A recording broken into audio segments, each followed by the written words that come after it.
यदि ऑक्टोपस अपने कुछ अंग खो देता है और फिर किसी तरह समुद्र में वापस पहुंच जाता है, तो आप सोच सकते हैं कि वह खुले घावों से मर जाएगा। लेकिन उनके पास एक ऐसी क्षमता होती है जिससे वे घाव को संक्रमित होने से पहले ही जल्दी से भर सकते हैं।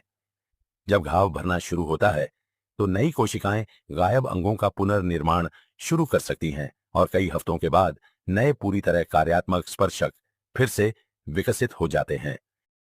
माँ के लिए तो हर कोई लाइक सब्सक्राइब कर देते हैं, लेकिन आज देखते हैं कौन कौन अपने पापा के लिए वीडियो को लाइक और चैनल को सब्सक्राइब करता है। और जब आप लोग इस तरह से लाइक और सब्सक्राइब करके रीमिक्स वाले बटन पर क्लिक करके यूज दिस साउंड पर जैसे ही क्लिक करोगे तो ऐसा मैजिक होगा। अगर एक बार में नहीं होता है तो दोबारा ध्यान से देखकर ट्राई करो, पक्का हो जाएगा।